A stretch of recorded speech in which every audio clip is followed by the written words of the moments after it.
Il avait dit maman, viens voir Marie, elle fume. Je me souviens très bien.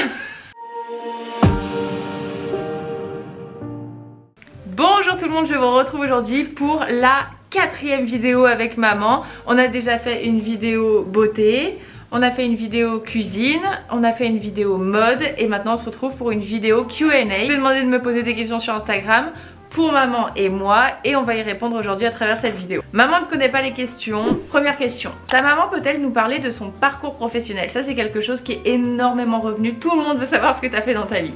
Alors dans ma vie j'ai fait plein de choses.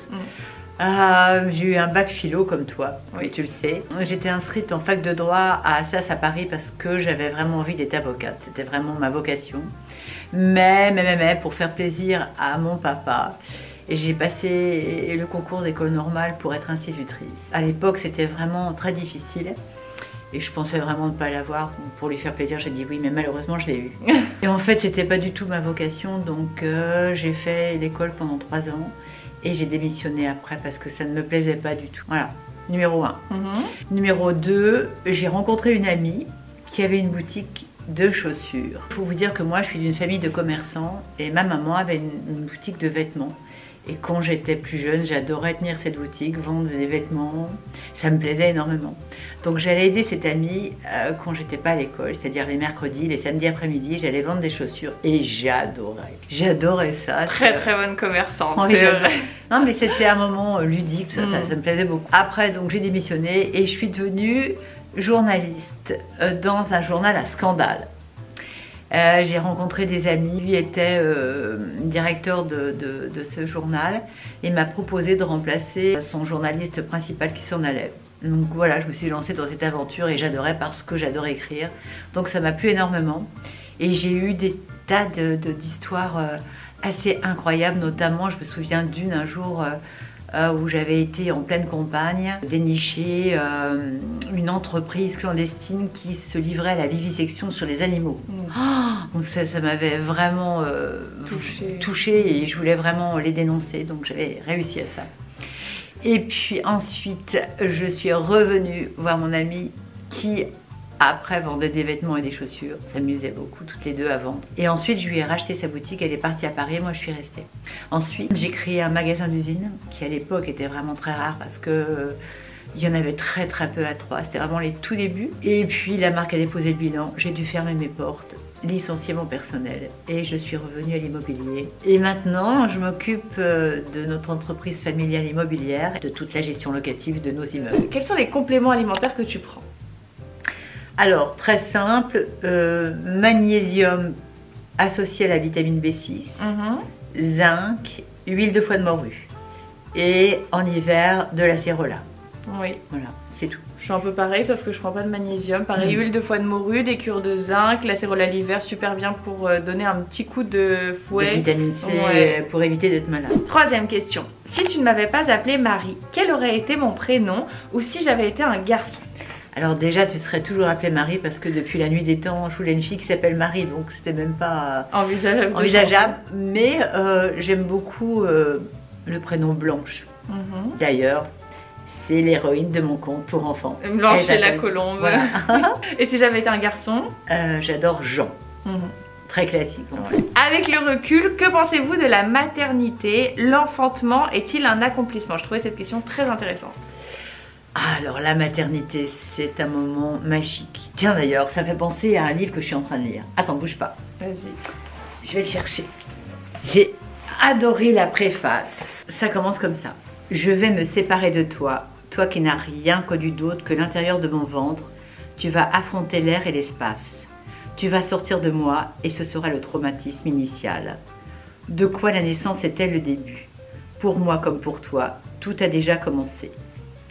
Tu vis et crois au rythme de mes pas, en gestation. Mon corps t'accueille, mon corps nourrit ton corps. Je suis branchée à toi, je ne te vois pas. Tu vas me quitter. Pour mon corps, tu n'auras été qu'une transformation provisoire, tandis que pour toi, c'est un commencement absolu. Je n'en reviens pas. Comment mon existence peut-elle engendrer autre chose qu'elle-même? Que mon corps puisse concevoir un autre corps, voilà l'inconcevable. Ta naissance sera une rupture. Le lien organique qui me lie à toi va se défaire. on va se libérer l'un de l'autre. Et de cette distance entre nos deux corps naîtra notre rencontre. Je vais enfin te voir. Cette rupture me plaît. Elle annonce la nouveauté que je désire. Je préfère la rupture à la lassitude, et rien ne m'est plus insupportable que la persistance du même. Le drame, ce n'est pas la rupture. Le drame, c'est ce dont la rupture souhaite venir à bout. L'inéluctable condition ordinaire de notre existence qui nous assoiffe d'extraordinaire. Le drame, c'est l'eau tiède, la vie qui continue après la fin du film et dans laquelle il ne se passe rien. Les secondes qui se suivent et se ressemblent, d'année en année. On en viendrait presque à la souhaiter la fin, pour qu'enfin il se passe quelque chose. Interrompre le flux par tous les moyens, quitte à y laisser sa peau, et pourtant ça continue. Comment endurer la durée? La nouveauté est dans mon ventre. J'adore. Alors ça c'est un livre... Oui, on va te demander le nom. Voilà. On voit pas trop, ça s'appelle... Alors c'est La vie ordinaire d'Adèle Van Ries. Et j'ai adoré cette préface. Ah, alors oui, c'est beau. Pour en revenir à la maternité, oui, c'est un moment absolument magique. Déjà cette complicité avec son enfant dans son ventre pendant 9 mois. Et puis la naissance, ce moment magique où on pose ton enfant sur ton ventre et enfin voilà, cette rencontre magique, j'ai jamais eu un choc aussi émotionnel de ma vie, ça vraiment, faut l'avouer. En revanche, l'accomplissement d'une vie de femme, on ne peut pas dire que ça soit voué forcément à la maternité. Je pense qu'une femme peut vraiment s'accomplir sans enfant. D'ailleurs, j'ai beaucoup d'amis qui n'ont pas d'enfants et qui sont vraiment accomplis dans leur vie. Mais tant qu'on ne sait pas ce que c'est, tant qu'on n'a pas donné vie à un enfant, on ne peut pas savoir ce bonheur intense et ce moment d'éternité. Voilà, c'est magique et moi, c'est une émotion que j'aurai certainement quand tu auras ton propre enfant. Oui, mais que tu as eu déjà 3 fois. Voilà. Est-ce que tu as ressenti la même émotion pour chaque naissance? Chaque fois. C'est vrai? Bien sûr, chaque fois. C'est une surprise incroyable, c'est la plus belle surprise que peut vous donner la vie. Voilà. Très belle réponse, très beau, j'adore. Alors, maintenant, nous allons passer à la question numéro 5. Un livre à lire au moins une fois dans sa vie. Oh, Belle du Seigneur, Albert Cohen. Ah oui, voilà, je l'ai toujours pas lu. Hein. Voilà. C'est vrai que ça fait 2 fois que tu le lis. J'ai lu au moins 3 fois. C'est vrai? Oui, voilà. C'est mon livre de ma vie. Et moi, c'est un petit peu moins gai, mais j'adore La nausée de Sartre. Et je l'ai lu 3 fois. C'est vraiment pas pareil. Et je l'adore. Comment faites-vous pour avoir confiance en vous? J'ai pas vraiment confiance en moi. Je ne pense pas. Mais j'y travaille. Voilà. Donc j'ai fait du théâtre depuis 10 ans. Et ça m'a appris énormément de choses. Ça m'a fait combattre ma timidité. Je pensais vraiment pas que j'allais pouvoir jouer sur scène et que des gens me regardent comme ça. J'avais l'impression que à chaque fois que j'allais ouvrir la bouche, tous les regards allaient se poser sur moi, comme vous en ce moment. Mais voilà, ça c'est quelque chose qui m'a appris énormément.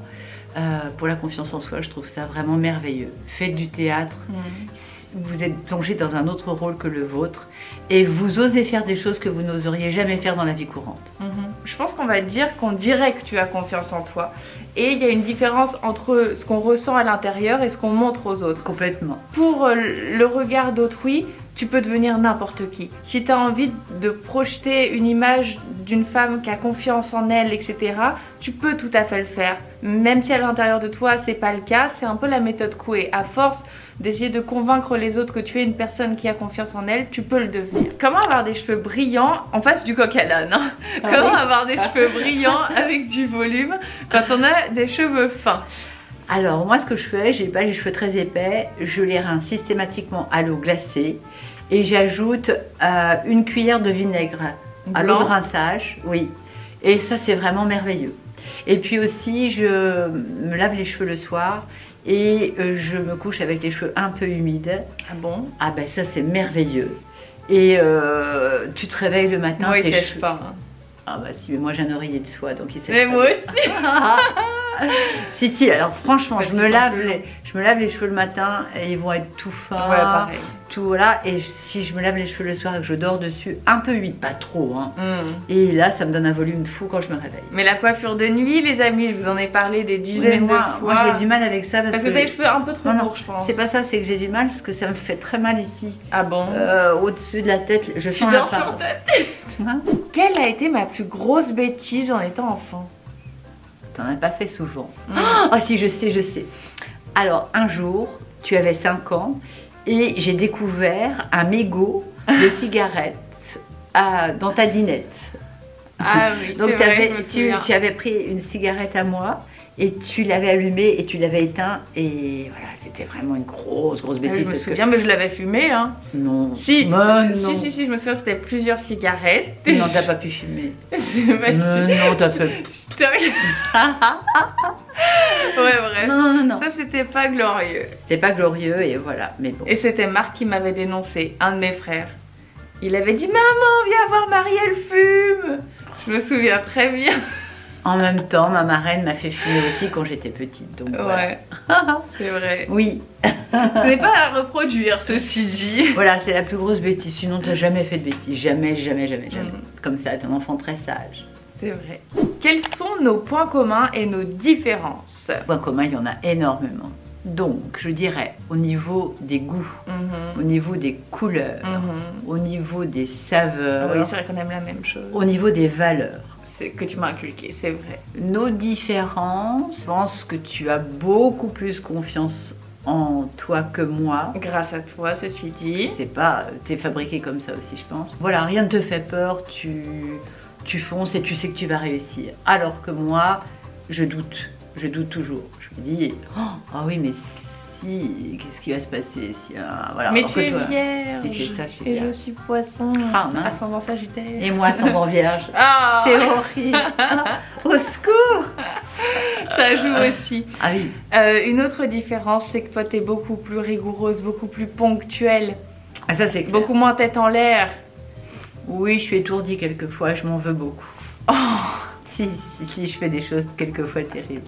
Parce que je pense à autre chose. Non. En termes d'éducation, ta maman peut-elle nous dire les grands principes qu'elle a mis en place? Alors, je dirais que l'éducation, c'est avant tout savoir fixer des limites, des règles. C'est-à-dire que voilà, on a le droit de faire ça, on n'a pas le droit de faire ça. On peut être puni, mais on peut bien sûr être récompensé parce qu'on a fait quelque chose de bien. Mais ce qui est avant tout, c'est l'amour qu'on peut porter à son enfant, être à son écoute et attentif et voilà. Mais surtout les limites. Je pense que c'est tellement important de savoir dire ce qui est bien, ce qui est pas bien, ce qu'on peut faire et jusqu'où on peut aller. Et tu m'avais dit un jour que les femmes avaient peur que les enfants les aiment plus, donc c'est pour ça qu'elles fixaient pas assez de limites, pas assez de non. Alors je pense que c'est pas parce qu'on va dire non à un enfant, bien au contraire, qu'il ne va pas vous aimer, parce que je pense qu'un enfant a besoin de justement de savoir que tout n'est pas permis, et au contraire, la récompense qui va suivre quand ça sera bien, ça sera encore plus merveilleux que si on dit oui à tout. Donc t'es pas du tout pour l'éducation à l'américaine avec l'enfant roi, etc. Pas du tout. L'enfant qui mange avec ses doigts parce que il faut le laisser comme ça, parce que ça lui convient, parce qu'il touche la nourriture, parce que c'est pas du tout moi. L'enfant qui dit pas bonjour, l'enfant qui dit pas merci, l'enfant la politesse, c'est la politesse. Base, et oui. Ah oui. Exactement. Qu'est-ce qui vous rend le plus fière l'une de l'autre? Moi, ce qui me rend très fière de toi, c'est que tu es toujours à l'écoute. Tu es vraiment très très maternelle, une très bonne mère. Vierge, ascendant Vierge. Oui, c'est vrai. Tu es toujours là pour les autres, toujours quand on a besoin de toi, tu donnes de ta personne. C'est vrai que tu penses beaucoup aux autres avant toi-même. C'est vrai. Voilà, tu donnes, tu es très très généreuse et t'attends rien en retour aussi. C'est vrai. Je donne pour faire plaisir parce que ça me fait plaisir.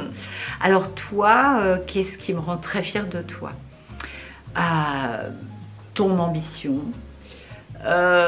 ton côté fonceur. Mais enfin, cette force que tu as là, c'est vraiment de... Tu fonces et tu n'as peur de rien, quoi. C'est ça. Tout est possible alors que... Parce que je m'en donne les moyens, parce que je travaille. Oui, mais même, je t'ai vu dans des situations...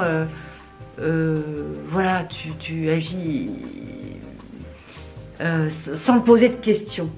Oui, c'est vrai que je réfléchis pas, pas aux conséquences négatives que ça pourrait avoir, non, voilà. plus aux positifs. C'est ça qui est merveilleux. Et c'est une force, tu as une confiance en toi telle que tout ne peut qu'aller bien parce que tu as Parce que la vie est un jeu.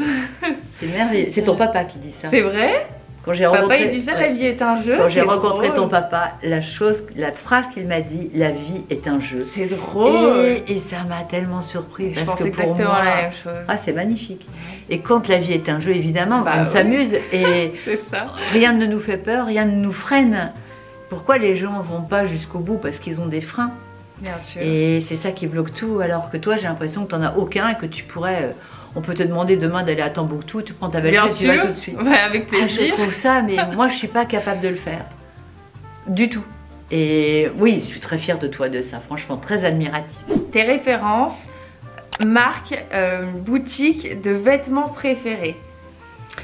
Alors non, c'est pas mon truc. Ce que j'adore vraiment, et c'est pas que par souci écologique, et je sais que je le fais aussi pour ça, mais pas que, c'est aller chiner dans des boutiques et trouver des pièces uniques de marque souvent, mais des choses que je sais que personne ne portera que de moi. seconde main. Et c'est une excitation que j'ai à chaque fois d'aller fouiller. D'ailleurs, j'adore fouiller, j'adore fouiller dans les brocantes, j'adore fouiller. D'ailleurs, je trouve souvent des pièces très très sympas, voilà. Mais les marques, vraiment, j'ai pas. Oui, tu vas pas chez Zara, tu vas pas chez H&M de temps en temps. J'ai moins en moins envie de ça. J'ai moins envie de ce genre de produits. Et toi-même, tu vends tes vêtements? Alors voilà, pendant un moment, j'avais une boutique ici à Troyes où je faisais du troc. C'est-à-dire que je portais tous les vêtements que je voulais pas et je laissais en dépôt l'argent. Je m'en servais pas et ça me servait à racheter des autres pièces. J'adorais. Malheureusement, c'est fermé et je ne peux plus le faire. Ah oui, je la trouvais pas. La chose qu'elle t'a enseignée, dont elle est le plus fière, contente de l'avoir fait.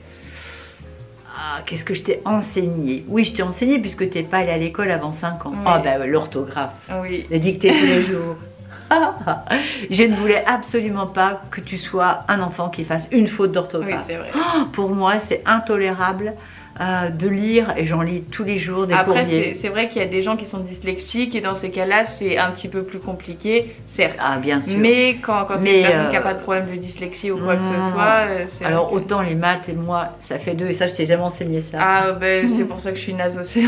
Mais alors, l'orthographe, oui, les dictées, c'est très important. Voilà, vous avez un enfant avec vous, vous êtes dans la cuisine, vous cuisinez, il est avec vous, prends une feuille, prends un crayon, on fait une dictée. Et la récompense aussi à la fin, c'est ça qui est important. Et j'ai retrouvé d'ailleurs dans des vieilles recettes de cuisine dernièrement une petite écriture de toi. Mais non. Et je t'avais dicté quelques lignes comme ça et j'ai retrouvé ton écriture. Et j'avais fait des fautes? Non, pas. Bien. Non, mais ça, c'est vrai que je te remercie énormément parce que maintenant, je peux m'adresser, ne serait-ce que pour faire des collaborations avec des marques, faire des emails importants, même à l'école. Enfin, je veux dire... Bon, en plus, tu le fais en anglais, tu le fais en langue étrangère. Oui, bien sûr. Bon, voilà. Après, on a dépassé le français, là. C'est vrai. Mais c'est vrai que l'orthographe, c'est trop important. Et si un mec m'aborde et qu'il fait un message criblé de fautes, c'est rédhibitoire. Ça, c'est clair. Selon vous, qu'est-ce qu'être une bonne amie? Alors, une bonne amie, et j'ai beaucoup d'amis, c'est avant tout la fidélité. C'est être à son écoute. Si elle a des problèmes, essayer d'être là pour elle, de lui donner des conseils, même qu'elle n'écoutera jamais parce que les amis n'écoutent jamais vos conseils, mais ça fait rien. L'écouter et puis être là à tout moment quand elle a besoin, aussi bien pour la joie que pour les gros problèmes. Et puis voilà, la fidélité en amitié. J'adore l'amitié, c'est vraiment quelque chose que j'aime. J'ai beaucoup d'amis filles et avec qui je m'entends très bien. Et on partage de longs moments et de longues discussions sur des tas de sujets différents et ça c'est vraiment des moments très sympas. Tu partages de longs moments avec tes amis pour... Non. T'as pas trop le temps. Non, c'est vrai. Justement, c'est ça. Et j'ai beaucoup moins d'amis que toi. Mais moi, c'est pas que j'ai tellement le temps non plus, mais c'est que je prends le temps. Tu prends le temps. Je prends le temps et je trouve que c'est très important quand tu as des amis de prendre le temps pour elles. Bien sûr. et pas les expédier en disant ah, bah, je te rappelle, j'aurai plus le temps. Non, non. C'est quelque chose d'important et surtout ton ami qui peut compter sur toi. Ouais. C'est vrai, moi j'ai beaucoup moins d'amis que maman, je peux les compter sur les doigts de ma main. Mais c'est vrai que je suis là pour mes meilleurs amis. T'as plus d'amis garçons toi? Oui, c'est vrai, d'un autre côté c'est vrai. Et j'en ai pas énormément. L'amitié peut-être que c'est un petit peu moins important pour moi que pour toi. Je sens que l'amitié c'est peut-être encore plus important que l'amour. Que l'amour, oui, c'est vrai. C'est vrai, c'est vrai.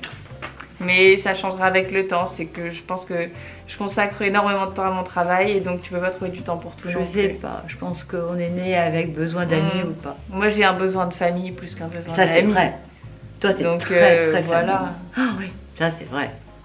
Quelle est ta recette préférée de cuisine? Oui. J'adore cuisiner asiatique. J'adore aussi, mais je dirais le couscous quand même pour la mienne. On va les pas pareil. J'adore cuisiner asiate, mais mon plat préféré, vous le savez, c'est le couscous. Et ça c'est vrai. J'adore le couscous aussi, mais je dirais une petite recette à base de curry, de riz. On l'a fait sur mon Instagram, voilà. Je vous mettrai le lien dans la barre d'infos. Des petites crevettes taille comme ça. Là. Votre plus grande force? Ma plus grande force, je pense que c'est la persuasion. Je pense que quand j'ai décidé quelque chose et que je veux quelque chose, je vais user d'arguments. C'est pour ça d'ailleurs que tu vends très bien. Oui. Oui. Oui, je pense que ça a bien aidé. Mais je pense que aussi ça m'aurait bien aidé dans le métier d'avocat. C'est vrai. Mais j'adore persuader les gens et les user d'arguments, les convaincre, ça peut durer longtemps. Et il faut le faire. Mais tu arriveras toujours à tes fins. Il faut le faire avec beaucoup de finesse, évidemment. Ah oui, du tact. Oui. Voilà, il faut vraiment que ce soit très bien fait. Et je pense que voilà, gagner et réussir rien qu'en persuadant, voilà, c'est peut-être ma force, peut-être. C'est bien. Et toi? Bon, ma confiance en moi, du coup, je pense que je me pose pas trop de questions grâce à ça. Avez-vous déjà eu une dispute où vous ne vous êtes pas parlé pendant longtemps? Avec toi? Bah oui. Bon, jamais. Jamais. Ah non, ça je me souviens pas du tout, jamais. Non, c'est vrai qu'on est toujours d'accord. Ah non, il n'y a jamais une seule. Tu te rends compte, c'est merveilleux. Ouais. En 24 ans. Quels sont les défauts de Marie? Oh oui, il en a, ne vous inquiétez pas pour elle. Très peu, mais elle en a quand même. Alors, je dirais le principal défaut, c'est que tu n'es absolument jamais ponctuelle. C'est vrai. Ça, c'est pas marrant. C'est vrai. Et aussi quelque chose qui peut agacer, c'est que tu procrastines. C'est vrai. Tu fais toujours tout au dernier moment. Certes. Mais pour tout. On va prendre un train, c'est au dernier moment. La valise n'est pas faite, on arrive à fond, le train se démarre. Alors ça ne me correspond pas du tout, moi qui dois être arrivée avant, préparer tout calculer. Non, alors franchement, ça c'est vraiment quelque chose... C'est vrai. Voilà, je pense que c'est ton plus gros défaut. Et tu seras comme ça tout le temps. Mais c'est ton papa, il est comme ça.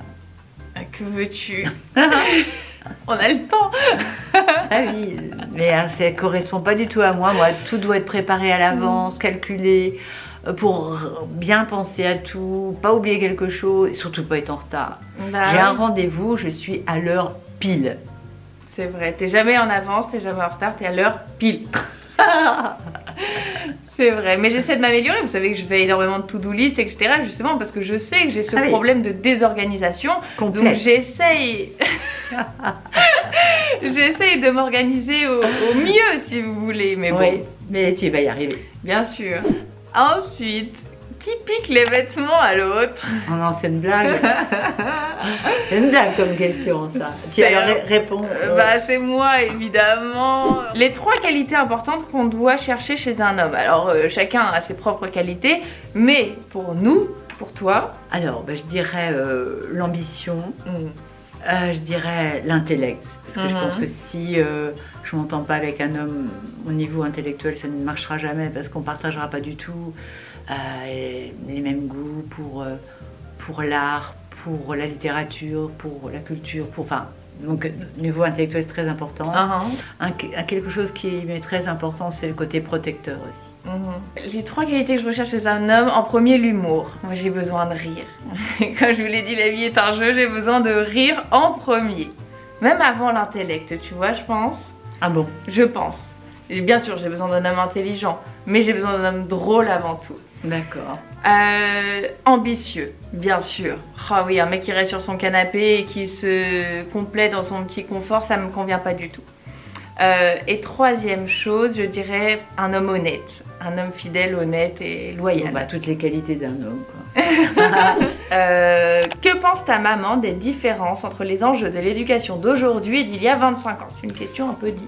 Bah, j'en ai un peu parlé tout à l'heure. Je pense que ça n'a rien à voir avec il y a 25 ans ou maintenant. L'éducation restera toujours l'éducation, même s'il y a des tablettes, même s'il y a des téléphones. Je pense que c'est toujours un problème de limite à fixer aux enfants. C'est vrai que les enfants actuels vivent avec leur temps Ouais. et avec tout ce qui les entoure au niveau média. Et même nous sommes en permanence sur nos téléphones. Normal que les enfants aient envie de copier les parents. Oui. Mais si les parents lisent, si les parents font autre chose que passer leur vie sur leur téléphone et leur tablette, forcément les enfants vont faire pareil. Et je pense qu'il faut fixer des limites et des horaires. Voilà, il y a temps pour tout. Mais il ne faut pas les couper non plus du monde actuel, ça serait ridicule. Il faut qu'ils vivent leur époque et c'est normal qu'ils soient aussi... Trouver l'équilibre, trouver les limites. Mais toujours les limites, ça c'est vrai. C'est ça, c'est les bien. limites. On vous embrasse très fort et on se retrouve tout de suite sur Instagram ou sinon dimanche prochain à 10 h du matin dans une nouvelle vidéo. Bye.